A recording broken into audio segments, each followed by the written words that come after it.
Good afternoon to all of you.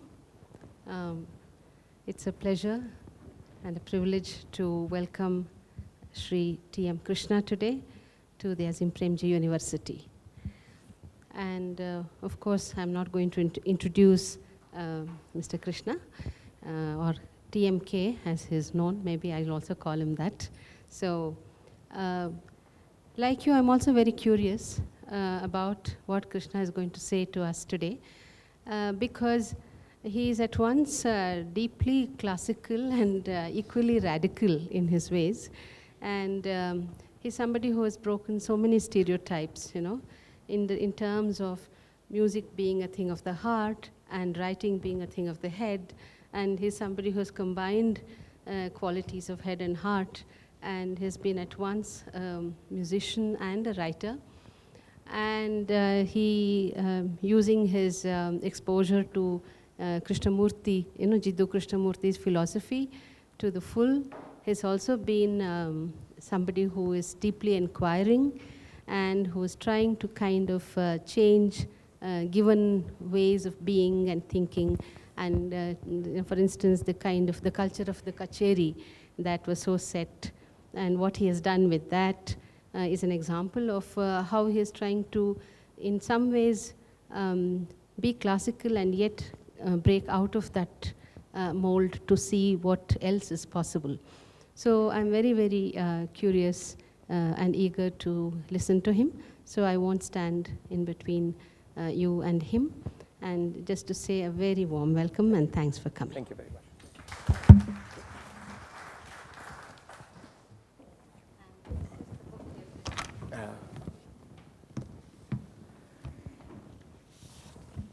Mic is on. Thanks.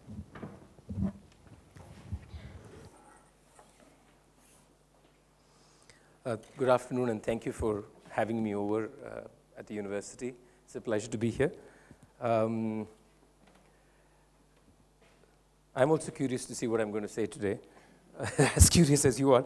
But I was asked to frame this conversation, shall we say, based on this fat thing here. This is a book I had written about a year ago, and basically just talk about why this book came about. I mean, why was this book written? Why did I write this book? And that was what I was asked to generally discuss, and I'd do that today. But I won't like to base it completely just on the book, but talk about the whole idea of what are the questions that probably led to the book happening. It's not like I had pre-planned writing a book. I never thought in my life I'll write a book. I was just supposed to sing. At least for most of the time, that's what I thought I'll be doing. And but this is pretty much an accident in many ways. So I think the more interesting part for me is to try and reflect about how the whole movement of my life led to the book actually happening by itself. And the various questions that have been there, and not that the book has resolved the questions. They have not. The book is not a book of answers at all. The book is a book of another set of questions. So how these questions came about and how I'm still grappling with many of them, and probably will continue to do so. So I think that's how I would like to keep today's conversation, rather than talk about it as questions that have answers anywhere, because I don't think they do. You know, the word Karnatic music is very interesting, even for a person who knows nothing about Carnatic music. The moment you say Carnatic music, and you think of some 2,000-year-old character, you think of scriptures, you think of God, you think of religion, you think of everything. That's the imagery that immediately is portrayed. You think of a very traditional person. So that is the kind of imagery that I have lived with in my life. And I'm not critiquing the imagery, I'm just stating it as a fact. That's the imagery that, even if I dressed like this, that's still the image of myself that I have in my head. So I grew up in a family which was not a family of musicians. I grew up in a business family, but I grew up in a family which was full of music and dance and involved in the arts, shall we say. So I think the first most interesting idea for me in this whole aspect, if I was going to try and connect it, not linearly like as different dots, is this whole idea of culture. Because somewhere it all begins with this idea of culture, the idea of art or music or whatever. Especially in the context of India. Because I think that's a word we use very easily, very loosely, in very complicated ways. And we all have this sense of culture. I just came back from the States yesterday. I just came back yesterday morning. And if I say culture in the United States of America, especially in the places that I travel with a lot of Indian families, I immediately know what they have in their head. It'll be some puja or some religious ceremony. It'll be some festival. It'll be a combination of these things, or just add and subtract a few things. And actually, it's pretty much how we look at it also. If you say cultural, you'll think of something that is religious, something that is celebratory of some festival. And in this whole gamut of this idea of image of culture is this very important facet of music, dance, architecture, sculpture, and it's all like so attached. You just can't remove it. And if you say you're a classical musician, then you're an embodiment of culture. I mean, there's no other way you can be anything else. You just have to be, right? I mean, if I said I was a rock musician, fellow doesn't have culture at all. I mean, these are stereotypes. I agree. But I'm just stating stereotypes because however open we may think we are, the fact is we play by these stereotypes. The fact is we subconsciously, we still play the stereotypes. I subconsciously still play the stereotype of this image. So it's really fascinating to see what is this culture we talk about and why I have this great pressure on my back to be responsible for this culture. So the moment moment you say you're a Carnatic musician, they think of you as being Bharata's grandson. For some reason, you're Bharata's grandson. And I wouldn't even know the spelling of Bharata. But that's how it is. So I'm very curious. I'm very curious where art fits into it, other than our imagery and other than the fact that we cannot, shall we say, remove the connections between art and religion and culture and all these things. And maybe we don't need to. It still bothered me. It bothered me somewhere. I was not sure why it bothered me, but it bothered me. And I know that it bothered me for a long time. And there was a discomfort. This whole discomfort with it. But I think there is all subconscious, and you, for a long time, just let it lie low. I mean, you're doing well. You're singing, people are coming and applauding. Why bother about these things? So that's first. But then there's a larger question that also hits you, I think, at some point of time. This whole idea of art. What is art? Can I just throw that question open here? It's an interesting, we all use the word. But what is art? You could just think of words that come to your head, phrases that come to your head. I'm not asking for definition. Sorry? Thank you for saying that. It's first on my list. But anything else? Can I add self-expression to it? Okay. Yes or no? Okay, thanks. Aesthetics. Fabulous. Sorry? The surroundings. Could you elaborate, if you don't mind? You find that art and everything is art. You see, because it's nice new type of art that is made. You see, you can just steer art according to what perspective you see. So art can be anything. Interesting. I will address that again. Making order out of chaos. So the bottom line is everything is chaos then. Okay. I'm glad you feel that way. Okay. So when you create order out of chaos, it becomes art? Yes. Are you? Or science. Now that gets complicated, doesn't it? Interesting. Anything else? No, Krishna, I think what he means is the process that... No, I understood. Yeah, the process of... Yeah, I understood. But I think even that is interesting for me because there is a connection, but I also think there is no connection in a different way. That's why I said that is interesting. Yeah. Anything else? We use the word aesthetics. We use the word art in everything. We said art, in a way, is similar to science because it creates, shall we say, composition. Instead of what I'm just using the word composition, more artistic word. That's why I know the reason, composition, yeah. Thank you. I was hoping that beauty word will come at some point of time. Thank you. Beauty. Fabulous. Anything else? Something that moves you. Something that moves you. Wonderful.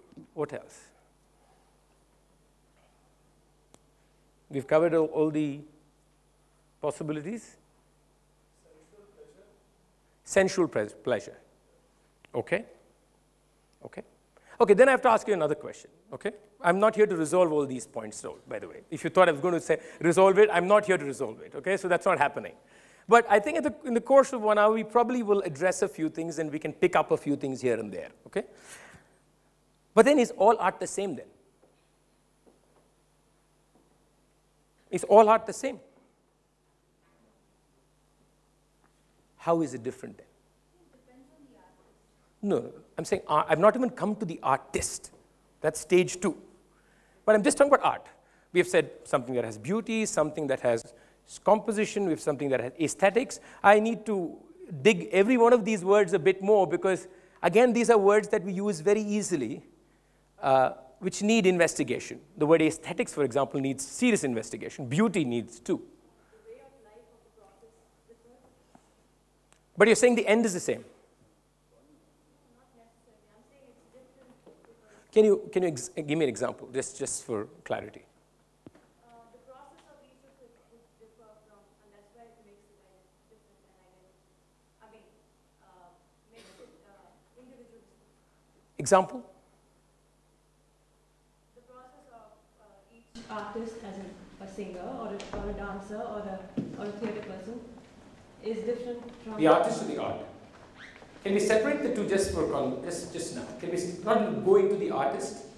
Because it complicates the conversation a bit more. I'm saying if art is about all this, then is all art doing the same thing to us in life? Yeah, more or less. If it is obvious, yes, then all art does the same thing. Okay, then is political music exactly the same as music that happens in the village? Not exactly. No, more things are exactly the same. Okay, how is it even the same? What? It's a composition, it's moving you, it's... But isn't there something more to that to just say moving you? I mean, isn't there something more? Should we investigate that moving you a bit more? That's my question. Because everything moves you. You drive your car on the road, anything you see moves you.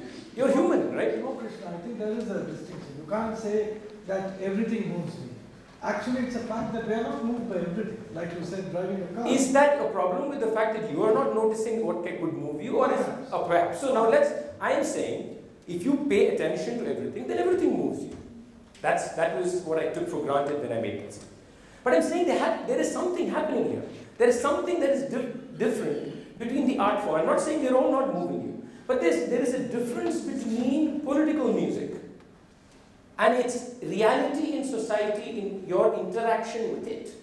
And there is a difference with, say, Picasso. Okay, then... I'm just asking you to investigate it a bit more. Look, the fact is, we are only talking about life because we are all emotional beings.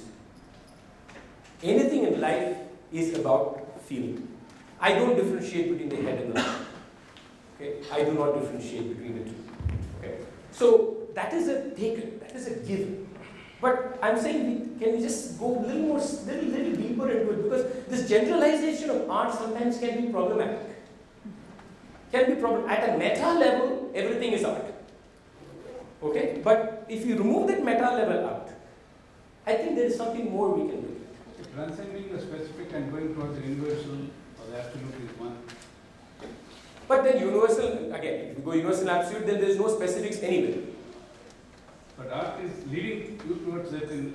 I am saying, are we sure that what every art leads to, in its intent of why it exists in society, or art is a creation of man, why it's been created, is there a difference in the intent of why it is there? And therefore, our process of experience in that journey is different. I am not passing by the hierarchical judgment at all on any one of these. I am not saying that this art is better than this art or that art is better than this art. I am not saying that. But I am saying, yes, I think all forms of art tends to move the high consciousness of the humankind up to a upper level. You think so? Well, I disagree with you actually. I'm not sure what is upper and lower level. That is my problem. I don't know what is higher level or what is lower level.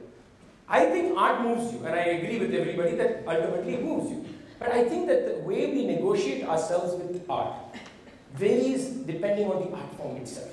The way you will sit in a museum, look at Picasso for 15 minutes, and what happens in that moment is very different than when you hear a nationalistic song about your country. Hypothetical case. Or when a lullaby is sung through generations. They're all moving. They're all touching you. Nobody ever will deny that. But there is something that is different. Now, can the human being transcend all this difference and be beyond everything? Of course.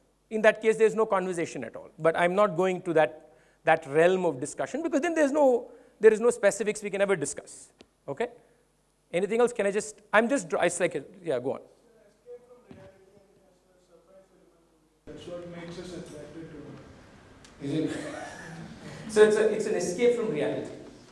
So it's like watching a Shah Rukh Khan film. I mean, I'm just giving you a classic example. I mean, a classic example is watching, say, Boom Bam Shah Rukh Khan film. I mean, it's a complete escape from reality. You watch Chennai Express, there's no village like that ever. There can never be. It's an escape from reality. I would say, yes, there is an illusion in art, but I'm not sure that that's what it is. So, all I'm saying here is that art is emotional, art is sensual, art is about form, art is about composition. But I think there is a difference between the various arts and how they exist within a construction called society. And I think the way we negotiate with each one of them, there is a distinction to what happens in each one of them. Which is why, for example, many of them work with us in society. We work with a lot of art forms in society. Because subconsciously we move from art form A to B on different days. We don't even take a conscious decision of it. We move. Not every day you wouldn't like to sit and just look at a painting. You would. There's something that connects us to everything. Okay? We leave it there. We just leave it there. So I'm just saying these are exactly the questions that I had and I still have. Okay? But, okay, art can be multidimensional, it's sensual, it's emotional, yes. Then who is an artist? That's why I said I was going to come to that, that's why I'm going to get to an artist. But who is an artist? Again, at a meta level, every human being is an artist. If they so seek. If they are aware enough, if they are conscious enough. Yes. But artists, if you look at that, then who is an artist? What is the quality of an artist? Can anyone tell me? Let's go there. What is the quality of an artist? If I say artist, what are the qualities? Creativity. Eccentricity. Skill. Shall I just use skill? Okay, skill. Yes? I said eccentricity. Wow. I thought that was a human quality, but that's okay. Okay, eccentricity. Let's put that in, definitely. Originality. Okay. Anything else? Some refinement in sensibility that is required for a form of art to take place. Okay, can you define refinement for me? How is something refined? Give me an example for unrefined and refined. In one art form. Well, it is quite easy to sense what it means when you say he's a coarse human being. And as being different from saying he's a refined human being. Suppose I tell you it's purely judgmental based on how you are grown up and how you basically see it. Quite possible. Are you saying it's possible or it is? I'm saying I'm sounding tentative for the reason that it will be very culture specific. I'm saying within a culture specific. Okay, I'll narrow it down. Within culture specificity, the idea of refinement to me personally is extremely problematic. Extremely problematic. I think that is because we juxtapose ideas of refinement within a certain environment very easily into another environment within the same culture specific idea. For example, this example I've used before, there's this, if you take what in Tamil Nadu you call it Ghana music. Okay? Ghana music is the music of the Dalits of Chennai. The music began about 150 years ago. It's ritual music, death ritual. To me, it's coarse, it's vulgar, it's everything. But I'm absolutely wrong, is my point. Where am I coming from? I say it's unrefined based on what? On the basis of what I think is refined in the world of Karnatik. To a Hindustani musician, Carnatic music many times is unrefined. By the way, they'll tell you it's unrefined. Besur gata hai wo. Suri gata hai, but in his ears it's Besur. So, what is refined? What is it? Just throwing it out there. Okay? I think it's problematic to look at an artist in terms of refinement. I think it's possible to probably look at it in terms of within an art form, within the idea of composition and order. It is possible to look at it in some. But the moment we make it as a general idea, it becomes very, very complicated. Okay? Imagination, creativity. I mean, that is something that is almost given for an artist. I mean, but the other word you brought in was very interesting. Originality. What do you mean by originality? Well, the distinction between, the originalities of the distinction between artists and artisans, for example. So the separation between art and craft, and why something is denominated by society as craft and why something else is denominated from within the same formal structures as art, oftentimes depends on the reproducibility of a certain thing, and in that sense, like I meant originality, as it is not easily reproducible, and its reproduction in ways dependent on the figure of the artist. Now, suppose I say I disagree with society, okay? This conversation. You know, I'm wondering whether we are overemphasizing this whole idea of originality. No, I totally agree. No, you agree. I'm glad. I'm glad you do. No, I'm just responding to you. You know, because take for example certain classic vases that are produced for 400 years with the same motive. Is that craft? Is that art? That's a tough question. I think the answer is with what it does to you. The answer lies in what it does to you.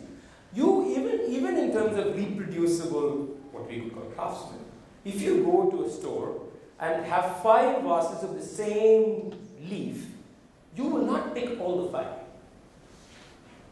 And you don't pick on basis of how well the lines are drawn. Okay? They will all be, but you will pick 1 or 2. I think there is something there that's subconsciously there in terms of what it does to you. So to me, I'm not certain that we can split that which is reproduced necessarily to mean a skill-oriented, a craft-oriented thing. So originality, so I still think there is originality in it because it still continues to do something to you beyond the verbal metaphor of what it is. Yeah, I'm just elaborating on the point. Self-expression. We all doodle in class. Is that art? Yeah.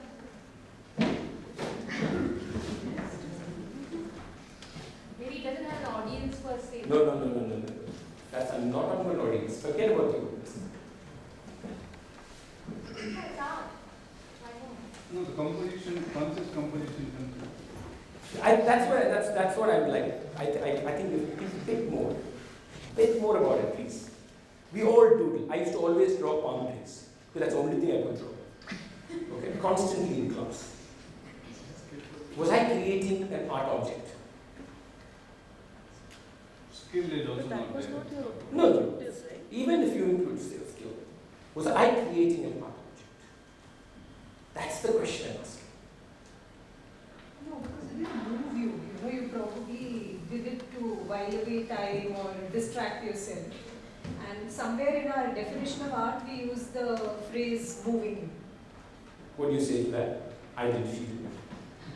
If I think that movie on a sheet of paper, something moves me, one of them moves me. Sorry? Who determines what moves me? If I doodle 5 things on a sheet of paper and one thing moves me, somebody can doodle very creatively. Everybody will not be doing this one thing because that's the only thing they do. Depends how you doodle. When you say doodle, I think we are. So let's be specific here. When I say use the word doodle, we're talking about non-serious work. Okay, so we're not talking about a person who consciously creating a doodling artwork. No. Okay, so let's be a little specific here. We're just talking about Just repetitive piece repeats of same things over and over again in the space can be creatively done is the other point that I made. What do you mean by creatively done? The same form, let's say it's like a circle around, but I can use it on a piece of paper, I do it in a shape.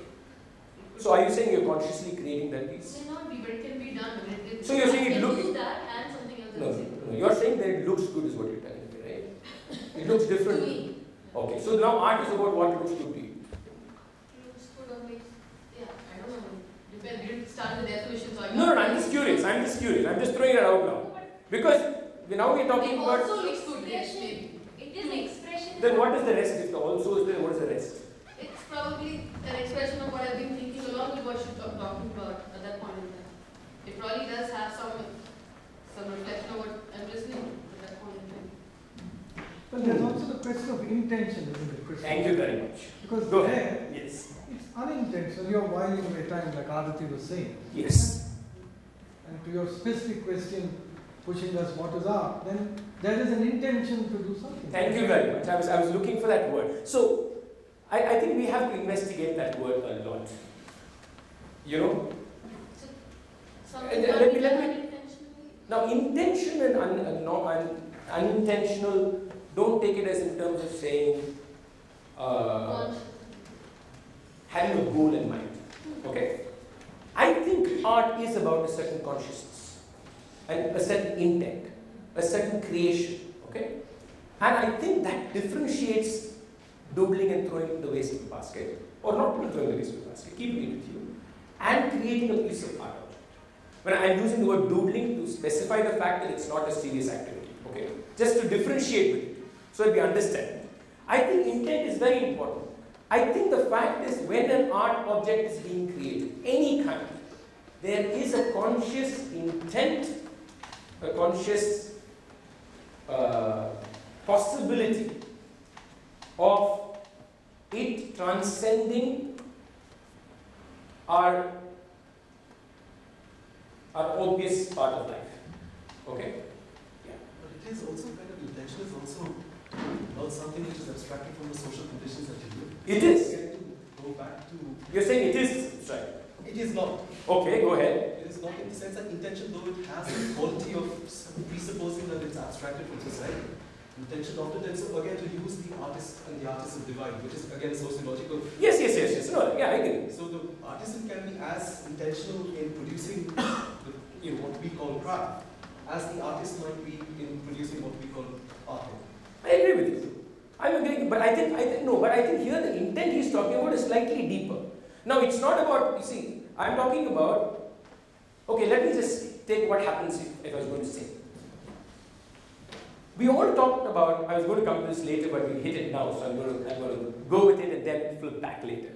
You know, we all talk about the art experience, right? I probably need to get there to come back to this. It's probably easier to do it. We all talk about, we all at least know.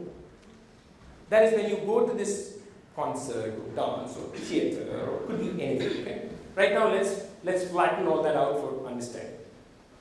And we all have an art experience. We usually don't have a word to explain it. We all call it divine.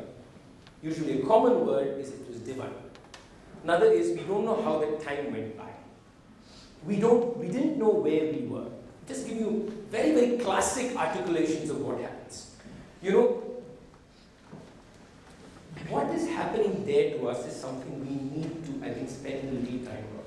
What happened to us at that point? In fact, after that performance, you'll walk out. It's only when somebody asks you what you're having for dinner, for example, when the whole thing just clicks back. Or when there's a conversation that breaks that illusion.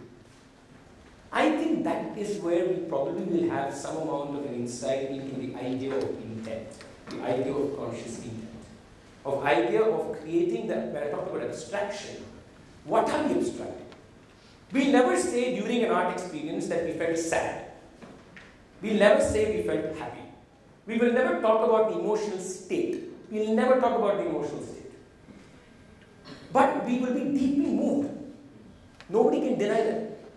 We are all deeply moved. But how did you feel? I have no clue about that. I just know something happens to my stomach. I just know I may have cried. I just know I don't want to speak. I know I could have choked. I'm deeply moved, but I'm not happy, sad, or any of that. To me, there is where the intent of art becomes very crucial.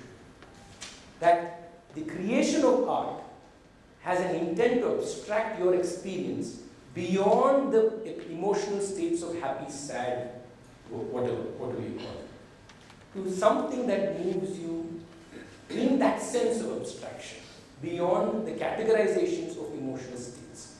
This intent is what I would look at as being an art intent, as different from doodling.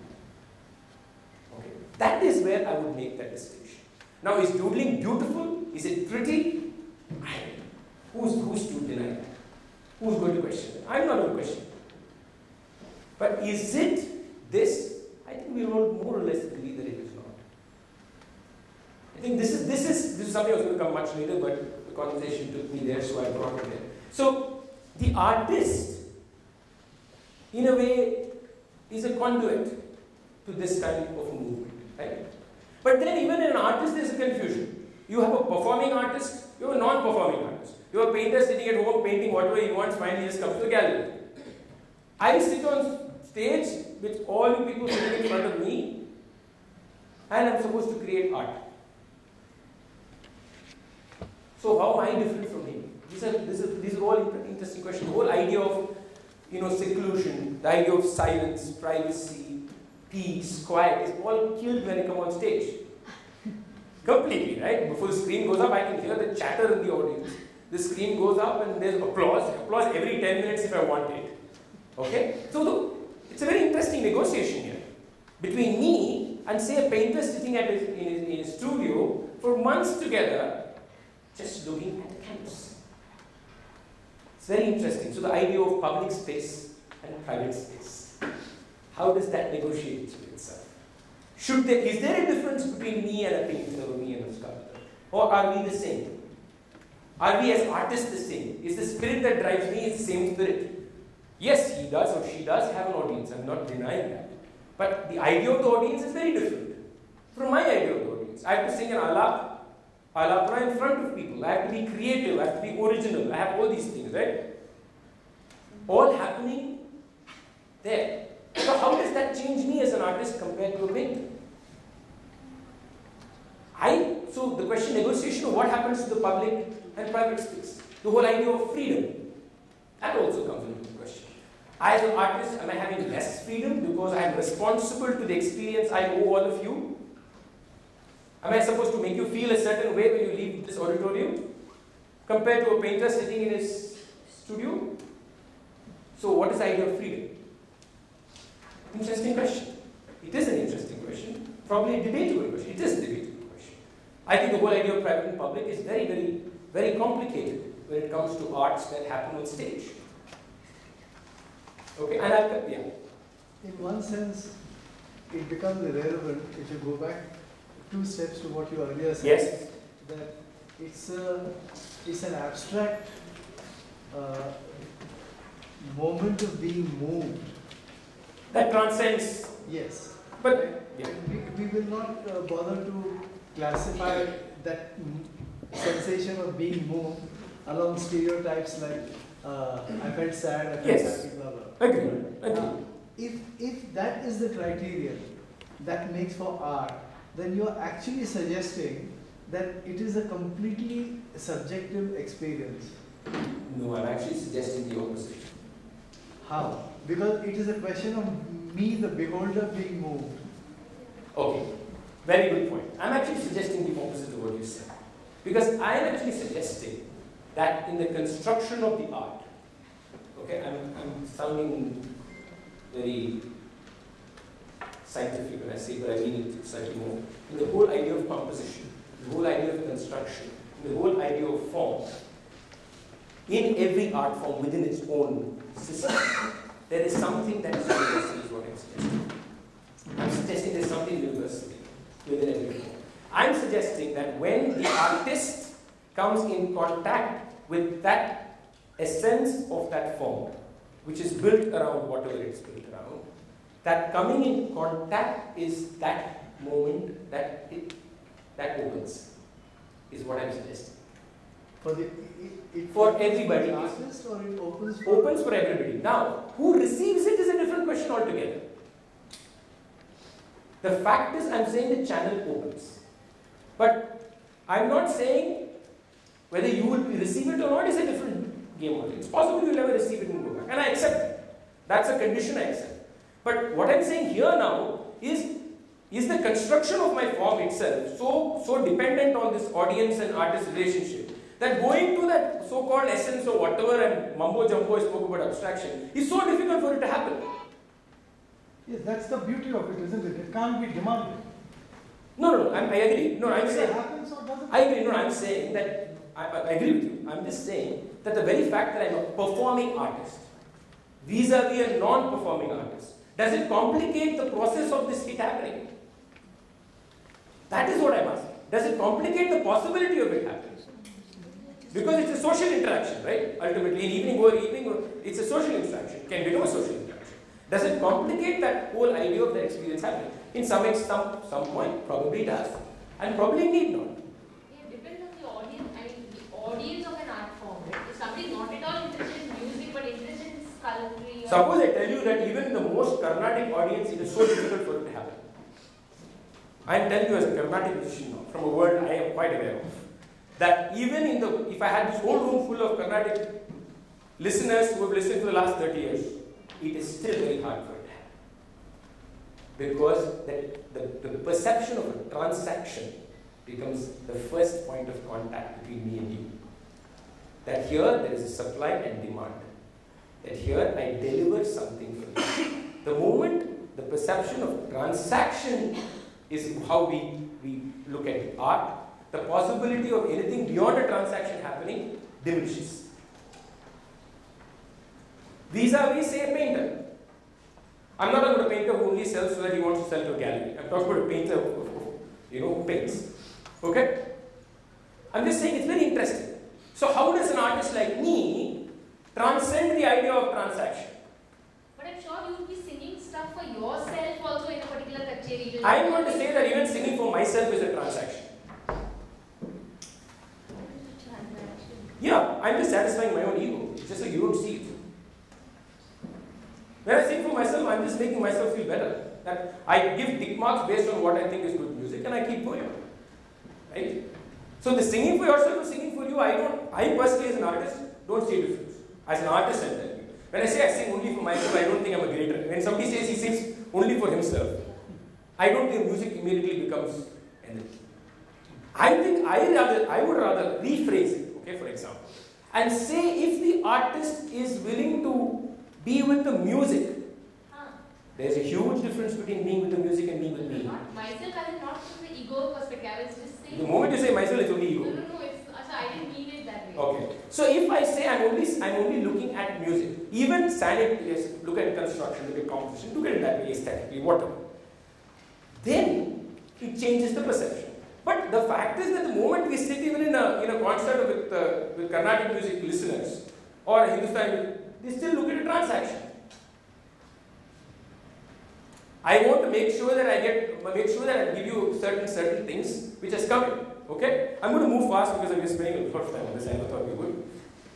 But I was going to talk about my background. I'm going to just go very quick over it. Actually, you can take more time because this is an interaction. It was lecture and interaction. It's not. I just thought this is an easier way to do this conversation than me give a lecture over here and go away. It doesn't make any sense for me to do that. Okay, thank you. So but then, he said, he used the word before about, what's the word, finesse, or what's the word you used? Refinement, yeah. I'm going to come to that. I was going to come to that again, came earlier. But then we talk about freedom, creativity. But the moment you say it's a classical form, suddenly everybody reduces the coefficient of freedom and creativity. Right? The moment I said classical music, everybody thinks that the whole idea of freedom and creativity is suddenly somehow narrowed down. Till now it was like almost open this way. And suddenly it's in our perception, it narrows down. So that's an important point to take into consideration when you're talking about a classical form which is supposed to be improvisation and everything. But if somebody said I'm singing, say, Sufi music, you think, okay, abandon, my goodness, he is just free. Yes, it's true. We all think that way. Nusrat Fateh Ali Khan gives us the imagery of being the most free voice we can ever hear. Semmangudi Srinivasier will never give it to you. Even if he was alive today in front of us. Right? Perception of freedom has changed. Perception of creativity has changed. Perception of imagination has changed. In only music. Okay? Just keep that in mind. Just keep it with you. I'm going to now quickly come here to the world I come from, the Carnatic music world. Okay? All this while we only spoke about art, in the sense we somehow cloistered it from society. And it was a conscious decision of mine to start that way, so it was not by accident. So I come from this world of Carnatic music. We believe the music is 2,000 years old. A lot of it is not true, but we still believe it. It's a very holy tradition. Most of the composers were extremely pious, religious, seekers of the sainthood kind. So let's put all that down. So how does the Carnatic musician deal with music? You know, how is it? Very simple. The Carnatic musician, or I would say maybe even the classical world in general actually, correct me if I'm wrong, lives in a certain isolation. In their own mind, in the creation of their own mind. This whole isolation we've created is because we immediately take ourselves and our music as being something that, like initially he had mentioned, takes us to different levels of consciousness. Okay? This is something that is ingrained in the psyche of the classical musician. It's ingrained. He actually believes that he is a conduit for lifting the consciousness of society. He actually believes it. I'm not telling you whether it's right or wrong. I'm just telling you what he believes. And so his whole immersion is about, in my case, in Carnatic musician, is learning compositions, learning from the guru, absorbing everything from the guru, learning the folklore that comes with the art, on which composer did what, how it rained when there was no rain, when somebody sang. These are fascinating stories, and I think very important part of the culture that you will buy. And about the raga, about the tala, about the composition. So the more and more the Carnatic musician deals with the art, he's more and more only looking at the art and himself and what is being delivered. This is a three-way happening. So what about the rest? What is the connection with society? Actually, interesting, the Carnatic musician's head, he actually thinks that what the music he sings transcends society. The Carnatic musician actually thinks that there is no connection between social political movements and the music that is. Okay? These are all the battles that, all the questions I'm telling you are the questions that probably came together to get the book. That's why I'm just raising these similar questions up. So therefore you will always find classical musicians extremely self-absorbed, shall we say. Very self-absorbed. Brilliant musicians, but extremely self-absorbed in that little circle. And for example, if the classic thing will say, oh, this person knows nothing about the world, knows only his music. It's a compliment. Okay? One you could understand as being he's very intense in art and he's engrossed in art. Yes. But I think there is also a flip to it. That the person is actually not opening his eyes or ears. And I think that is also an important observation to make. As much as we can celebrate the intensity of the inwardness of the journey, I think there is a lack of inwardness in looking at outside, because I think inwardness also comes from seeing outside. So, but this is how the Carnatic musician pretty much has lived the world, for good or bad or whatever, and continues to do so. Is it because of the compositions and the nature of the composition? I mean, well, that's only the Carnatic world, but the Hindustani world is not very different. No, I'm raising it in the context of Carnatic. Well, the compositions do play a role because they are religious. But I found this also with Hindustani music. It's not just the Carnatic music. I think it's the whole idea, I think goes back to ideas of culture, ideas of tradition, ideas of oldness, ideas that in some way, when you listen to me, through me, you're coming in contact with your world, your history. The person who's experiencing classical art somehow gets somewhere in the subtext of feeling that through this art, they're coming in contact with that sense of great old cultures. You know, the and core of something. exactly. So there's this whole coming in contact with something that happens, and we all believe it. Now, I'm not going to question whether it is you come in touch. That's not my problem to question. But that, yeah, somebody raised your hand, yeah. As you said, Dasara Pada towards the Advaita and Vachana Sahitya and all these things have a socio-political statement to it. So if that is so, nowadays the musicians are not into that, can be commented, I think so, because it is a revolution in that period. Okay. Can I answer? Please. Okay. One, this nowadays and those days I completely disagree with. Okay. Because we always have this feeling that nowadays everybody has no respect for the past, we don't understand the past, we are all performers making money who are basically exploiting all the musicians. I'm just giving, very quickly in one sentence I give you the common narrative of what we are all doing. Okay? So, I think that's unfair. I mean, I would go past and say, first of all, you took for granted that Purandara Dasa should be considered a Karnatic classical composer, though we have called him that. That's something also that needs investigation in my question. He may be a great Vachana Karta, I'm not questioning, a musician, but we are not even singing his tunes, we don't know his tunes. The tunes that we sung are, by the way, the reason you experience Purandara Dasa today is thanks to nowadays musicians tuning those songs. So if they did not tune it and sing it, you will not experience Purandara Dasa. He will be only in a book. So it's a very complicated situation. I am saying that for not just now, for quite some time, we are not looking at how music has existed in its interaction with society. It's not just nowadays. It's for a long time. In the case of Purandara Dasa, the conversation gets very complicated because I don't believe, for example, a lot of his compositions should be considered classical Carnatic music. This is my personal opinion, tell you straight. I'm willing to discuss it musicologically to you and in terms of Sahitya another day. It's a very long discussion, but I'll be happy to do it another day. But I just want to get to this. Now, like I said, they don't see a connection. I'll give an example of how it's completely false. Let's take the most private space for a learner, musical. Okay. The guru and the shishya sitting in a room absorbing music. That would be the most pristine personal moment for both, I guess. Is this moment anyway connected to the society outside? A normal answer would be absolutely no.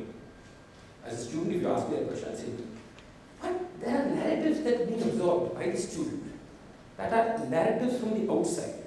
In fact, only coming through the music, not through conversation. Example. There are sometimes styles of music which the guru will tell you should not be rendered because it's incorrect. Are these aesthetic decisions or are these sociological decisions? Many times, these are commentaries on society. Certain phrases and certain types of music practiced by certain sections of society are not now accepted as part of what music sees as music. So the teacher tells the student, don't sing this kind of music. The student accepts it and continues that. That's purely, is it a purely musical narrative or is it a social commentary? It's interestingly a social commentary coming through music. But neither the student never knows. And if I learned it that way and I taught my student, I told my student, don't sing these phrases, this phrase is wrong. Then through generations there will be more complications created to the narrative, right? This phrase is wrong because of this. We always find reasons. There's a classic example of this has happened. I can show you examples of how this has happened. Compositions have gone out of vogue because they are believed not to be rendered in what is considered Carnatic music. In the most personal space of a guru and shishya, and not one word is spoken about society. And nobody is even conscious that this is happening because it's outside. Can you give us an example? Certain kind of compositions, for example. What you could call, for example, certain kind of words have been changed. In Padam's, words have been changed because what is perceived as vulgarity, for example. Okay? So, songs that would have very, very explicit passages of sexuality would be nuanced later. And somebody will tell you they corrected it. This is what they did. Now, suppose I don't tell my student anything. I teach my student the corrected version. Okay? What am I doing? I actually passing on a commentary and passing on a social judgment without even realizing that that's happening. And it happens very often. I mean, it's right or wrong is a different discourse altogether, but it happens. And it happens musically. Nobody even talks to each other, right? And this always happens. Even phraseologies, I'm saying certain ragas, certain phrases, for example. Certain phrases that are very popular in the Nagaswara tradition are today dead. Because Nagaswara is not mainstream of Carnatic music anymore. The Nagaswara Vidwan is not part of the Brahmin community, is not part of the mainstream community.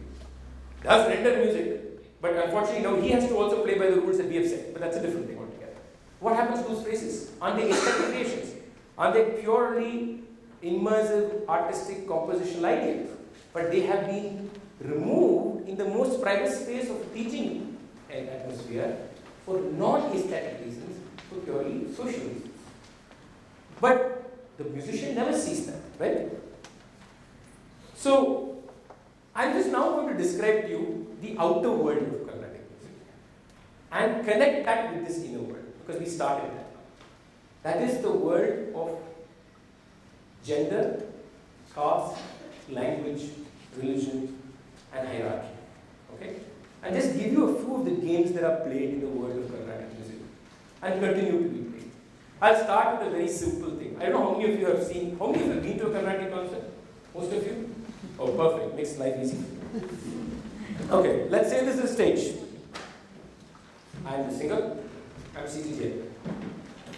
Okay? The violinist would usually be seated here. The mridangam player will be there.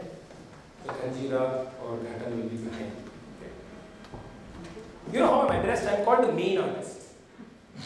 Okay? It's an interesting term. I'm just going to let this out and let you all maybe just think about it. Okay? Now, first I must tell you, before I even start, that this whole construction, visual construction that you see, is purely 20th century happening. Okay? Till the late 20th century, people were still playing games on how to present this music. There have been concerts with only voice and ghata, voice and ganjira. Ganjira used to sit here. Okay? There have been all kinds of things. Finally, kind of with the whole, we have to go back to nationalism, go back to that whole period between 1850 and 1920. And that plays, of course, a very important role in the narrative of dance and music. And around that time, things were kind of formalized. And the formalization was this. I am the main artist. Even now, I am referred to as the singer, as the main artist. Okay? Now, what are these two people referred to as? Pakkavadya. Means? Accompany. Actually, it doesn't mean accompany. We could give and call it. Actually means, pakka means side. Okay? Instruments on the side is actually what it means. Okay? You know what this man is called? Upa Pakkavadya. That is, he is a sideman to the sideman. Okay? That's what he's called. So I am main artist. I unfortunately don't have a Indian word. Actually, interesting. I just realized I'm called main artist. Simply English. But these guys are called Pakkavadya and Upa Pakkavadya. Now, just in the way we are referred to, we have established hierarchy. Clear-cut hierarchy is established. And a friend of mine calls himself the captain of the ship. To give an example. Even now, he says, I am the captain of the ship. So I said, your ship is always sinking, you know. So, but anyway, but now this is a hierarchy in many ways. It's a professional hierarchy. Okay. It's also a musical hierarchy, in the sense of who controls the movement of music on the stage, who plays when, who plays more, who can, all these things is all directed by the captain of the ship. Now, there are more complications over here. Now, there is some unswritten musical rules, classic, for example. If I sang an alapana for 7 minutes, the violinist should play an alapana for 3.5 minutes. I don't know who decided this rule, which time this happened. But this is like understood. It's like everybody knows this. I don't even know why they do it. Now, suppose the violinist is playing a beautiful alapana. Doesn't matter.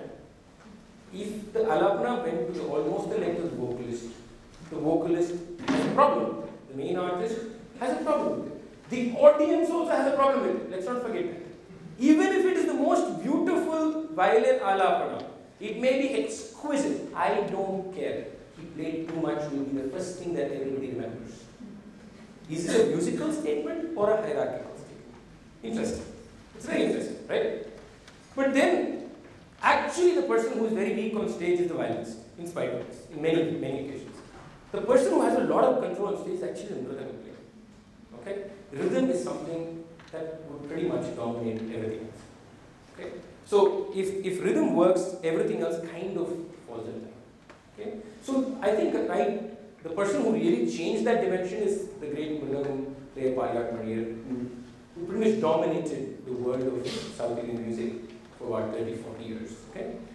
Now, the mridangist has extreme power over the vocalist also. Because the vocalist thinks he's dependent or she is dependent on the mridangist to give the concert that verb, give the concert that punch. In fact, the common saying is, it's okay if you have a bad violinist, you can't sing with the bad mridangist. This, all musicians will say this. No, violin, who's violin, who cares? Who's playing mridangam? Tell me that. I don't want him to kill the concert. So it's an interesting power position there. Okay? But again, the mridangist is still under the control to some extent of the vocals, who keeps an eye. Okay? Then, I was just going to come there. Usually you're jumping the gun. Hang on. Okay.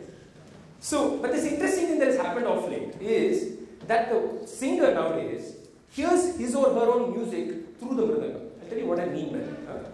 If I was in the audience of a concert as a vocalist, okay, and I'm watching a concert, and there's a song being rendered, I am unable to listen to the song directly and listen to the mridangam as being part of the song. I actually listen this way, through the mridangam, and I don't even know I'm listening to it directly. So, I'm actually listening to the reflection of the song comes through what the mridangist is playing. So, it's very interesting on how aesthetically rhythm actually changed the way we perceive melody itself. Okay? Now there's an anecdote that I have to tell you here. There are 2-3 anecdotes, I'll just throw one in here. There was a great Ganjira maestro called Krishnamurti. I've written about him too. The story is that he always sat in this position. Sorry, violin is here, right? Okay, this position. So if any mridangam player played with him, he sat behind him. So the famous story that we are all told is about how when Palgat Manir became who he was, he gave his position to him. Now, in fact, the fact that Krishnamurti Pillai sat in this position is not taken as a compliment by anybody. In fact, it is taken as an insult that he actually occupied the mridangam position. The truth of it is, at that point of time, those positions were not determined. He was probably sitting on what was natural to him at that point of time. But now, the Ganjira can't sit there. Interesting about the Ganjira and the Ghatam position. They are not even, you can't even see them from the audience, probably. Actually, if you notice. You don't even visually see them. They're actually hidden. And it doesn't bother anybody. It doesn't bother anybody. The mridangist with his left hand is always controlling when the Ganjira or Ghatam should play. You don't see it. I see it. So if I'm the mridangist here, this hand is not just to play. It's also to say all this. Okay? And you're having an art experience, by the way, where all this is going on, right? But now on the payment, it's a good question. There was a time when mridangists were paid more than violinists. And the argument used to be that the maintenance of the mridangam is more expensive than the maintenance of the violin. This was the argument, by the way. Okay? They were paid more. So, I'm just going to move on. Let's go look at it. Of course, another point. Hierarchy is this. Let's look at women in Karnataka. And first I'm going to give you some numbers. This is very bare numbers which I worked with, but I've not yet had time to work with it more. There's this whole Carnatic music December season in Chennai, which is like a big deal. It is a magical 1 month, starting about a week from now. And I did the stats on, just very preliminary statistics, on women during the last season, 2014 season. I was just curious to see the numbers, okay? The total number of artists last season were 1,177. This is based on what we could gather from the internet, from the data. Okay? Men was 767, women 410, which is about 35% of the musicians were women. Among the vocalists, interestingly, and this is across different slots and time orders, 60% were women and the rest were men. Okay? So, sounds good so far. Okay, then I said, okay, let me just look at instruments, what's happening among instruments. Then I said, okay, among vocalists, first of all, 291 were women, 190 were men. Among violinists, 73 were women, 133 were men. Among veena artists, 22 were women, 13 were men. What about other instruments? Mridangam, 247 men, 2 women. Morsing, 13 men, 1 woman. Ganjira, 30 men, 2 women. Katam, 48 men, 4 women. Flute, 26 men, 6 women. Very interesting. The most fascinating thing here is even though the vocalists are more in women, if you go and if you look at the instruments, you will find that the violin and the veena is where the women play. Now, what is seem to be male instruments like the ghatam, mridangam, women are not yet accepted. In fact, if women play mridangam, there are 1 or 2 who play. It's not accepted at all. But yet I say this number is good. I mean, there are more women. Then they should be technically dominating the world. Well, but that's not the truth. They're not dominating the world. Give an example. There are still men accompanying musicians of the top order who will not accompany a woman singer. Till today. They will also refuse stating that as the reason. Okay? Nothing else. They'll state that as the reason why they will not accompany. This is in spite of the fact that women dominate the world of Carnatic music. Okay? And there are male musicians like me, who will tell violinists that if you want to play a lot for me, please play less for me. This also happens today. The organizer will pander to the demands of the men. So if there's a mridangist who says, I can't play for this concert, the vocalist can be changed. But he will not be dropped. And I'm talking about here characters who are powerful enough in the field to make the change. I'm not talking about people who are just coming up the ranks because they have other battles to fight. But then when I first raised this issue, I got a counter argument. This is a very interesting argument. They said, okay, I agree with you. It's all true, completely. I'm not disagreeing with you. But you're forgetting one thing. Even women vocalists of the top line prefer to have men as accompanists than women. So I said, wow, this is very interesting. So I did digging up, and it's absolutely true. The top round women vocalists would any day prefer to sing with male accompanist. So I said, this is very interesting. But this is also true of how society functions, right? It's only a reflection of how society functions. So it's a man's game. It's completely a game that is played by the men. So the women play by the rules that the man has already set in place. So the control system is, I as a woman control 3 men. And if I can control 3 men, my respectability in the world of men is much more.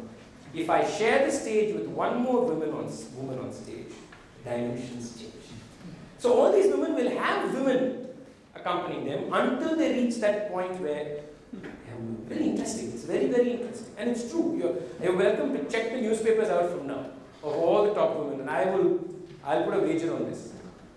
They have, very rarely you have women actually accompanying. Now, if you look at the past a bit, there are 2 kinds of women who got into Carnatic music. The Devadasi and the household Brahmin women. And of course the story of the Devadasis is a very sad artistic story. What happened to them is very sad. Now to the idea of musicality which I had referred to, I'm bringing Devadasi in here. The musicality of the Devadasi is almost dead in the world of Carnatic music today. Again, I spoke about musicality. It's almost dead. The idea of music is dead. Their idea of music is almost gone. It is only for those little small gatherings where 10 people will sit there. It's not for mainstream. Another word we love. It's not mainstream. It's only for 10 people who will sit there and say, wonderful, for a mehfil. So this is something that has happened to the music, which is purely out of changes that happened in society. And we have not even seen it happen. That their sense of sensibility to music is not seen as something that need be part of Carnatic music.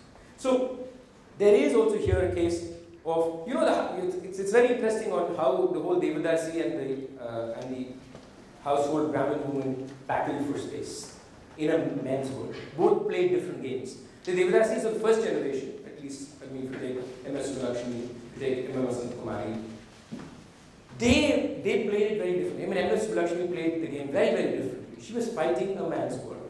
She took the role of what was perceived as to be the epitome of Brahminhood. She became the Brahmin woman. She became the pious, pure, everything. You know, whether this is by plan or she believed in it is not for discussion. Okay? I'm not even going there. I'm just telling you what happened. It's interesting. She actually became that idea of purity.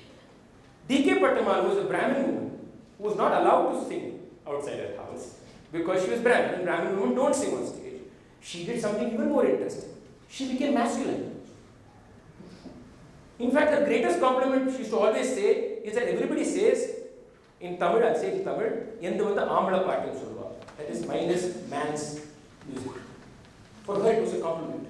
Which meant she changed her music to be, you know, shall we say, the idea of masculinity. Tough, complicated, could do all the maths that the man could do, had the intellect of the man, because women did not have it as far as he was concerned. You know? So just look at the movement. You have one woman from the Brahmin household taking the route of being a hardcore singer. And if you look at her role in the freedom struggle, it's very more interesting. She became Bharatiya's voice.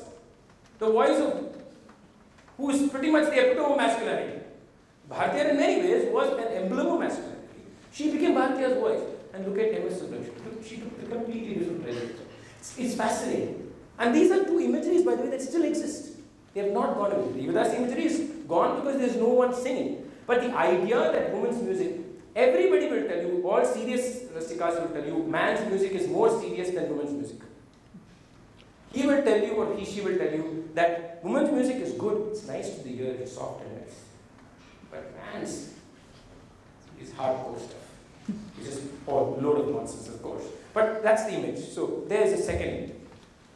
Well, what do you even say about caste? It's still not. How is it for influence? Again, I'm also connecting it with aesthetic influence to just tell you that it's always happening both ways. It's not. Look at caste. There were primarily three communities that handled this music.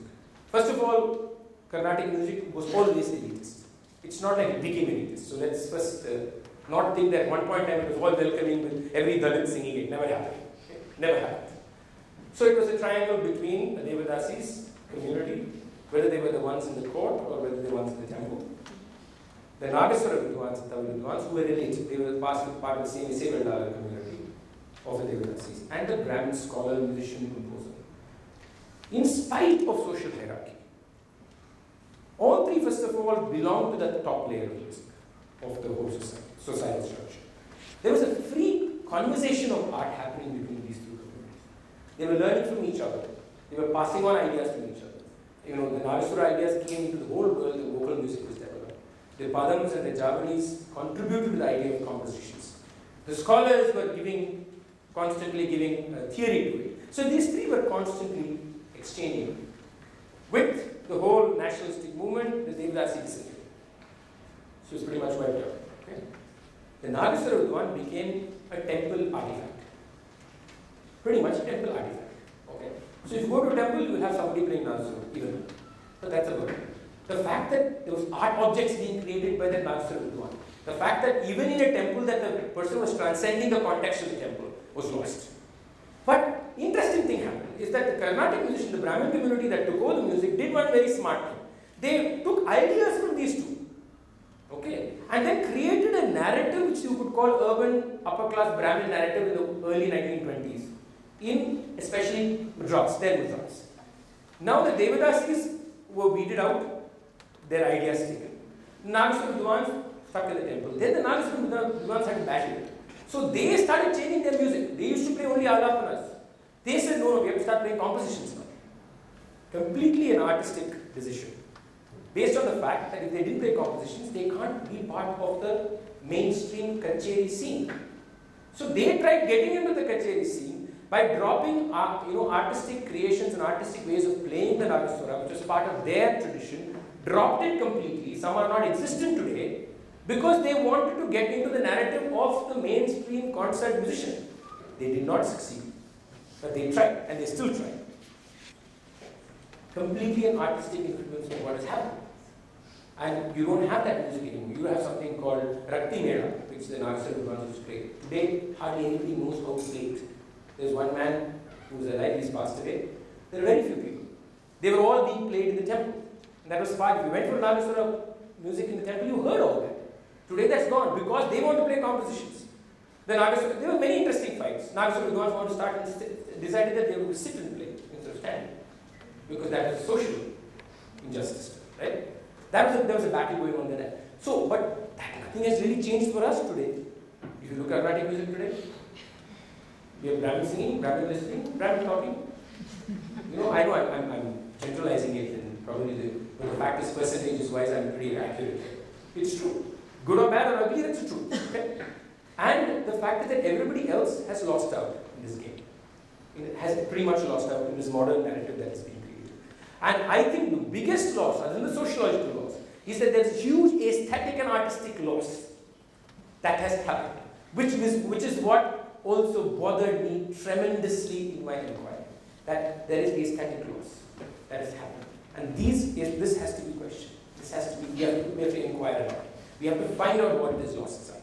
Not that I'm asking for regain of it, but at least understanding of what it is.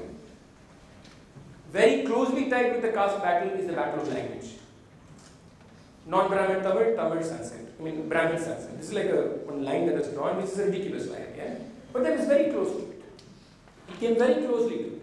Again, that affected music. Because the kinds of compositions being rendered was being influenced. The kind of experiences being given to artists, to audiences was being changed. The whole creating of the proscenium stage, removing of public spaces as being places where music could happen, changed the idea of artistic presentation, changed the idea of the artistic experience.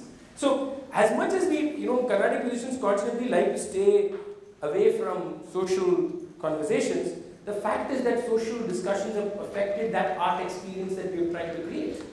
And that whole idea of what that art experience should be is constantly being affected by the fact that we have not looked into these very important movements that have happened.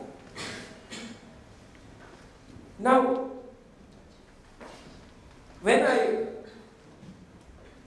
all these questions kept coming up, how did it first start for me is interesting. Actually, I'll just talk a little about that.